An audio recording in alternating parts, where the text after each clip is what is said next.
Comment on peut savoir si on prend pas assez de risques, puis on devrait en fait en prendre plus? Ben, si t'as 22 ans puis t'es stacké dans des CPG, je suis obligé de te dire, à moins d'avoir un projet vraiment à court terme, que tu prends pas assez de risques. Tu prends pas assez de risques. Si t'es pas capable de couvrir l'inflation avec tes placements, tu prends pas assez de risques. Puis en même temps, je vais te dire, prends pas plus de risques qui pourraient te rendre mal à l'aise. C'est juste que sa longévité, à un moment donné, c'est parce que tu rentres plus de la nouvelle argent.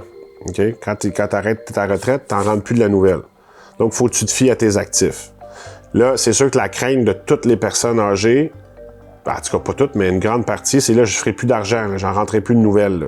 Je suis arrêté, je ne fabrique plus, l'usine est fermée.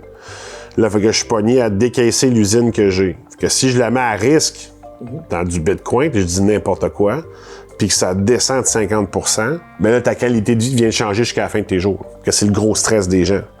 Fait que le réflexe, c'est de mettre ça dans des obligations, de mettre ça dans des CPG, puis c'est correct de le faire. C'est juste que tu vas moins en faire, puis des fois, selon ta fortune ou selon ton argent accumulé, le fait de faire ça, mais tu vas perdre de plus en plus en pouvoir d'achat au fil des années. Si tu me dis que tu as besoin de 10 000 par année pour vivre, je dis n'importe quoi.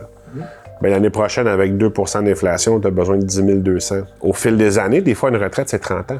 Fait que ton 10 000, une année, il est devenu 20 000. Mais là, on dit 20 000, on dit 10 000. Si c'est 100 000, ton besoin, ça va vite, là. Puis si tu couvres pas un minimum l'inflation, tu t'appauvris, puis ton style de vie va descendre. Faut pas prendre de risques si t'es pas capable d'en prendre. C'est un peu contradictoire ce que je viens de dire. Parce que des fois, les gens m'appellent, j'ai vu ta vidéo, là, je comprends qu'il faudrait que je prenne un peu plus de risques. Ouais, mais si t'as pas envie d'en prendre parce que ça va mal te faire dormir, vis avec, on va planifier avec le fait que t'as pas pris de risque.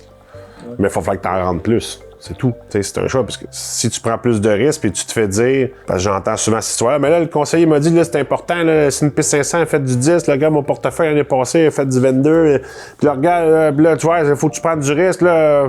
La personne, elle se laisse vendre. Ah, t'as raison, let's go. Correction boursière, crise économique, ton portefeuille descend. Là, puis toi, t'étais pas habitué, tu voulais pas prendre de risques. Tout ce que t'avais juste voulu entendre de ce que l'autre t'avait dit, c'est que t'allais faire du rendement. Puis le downsize, que plus que tu risques de faire du rendement, plus que tu as un risque d'en perdre, appréciation du risque, ben ça peut mettre ta retraite en risque aussi. Il faut faire attention. C'est très touché, cette partie-là.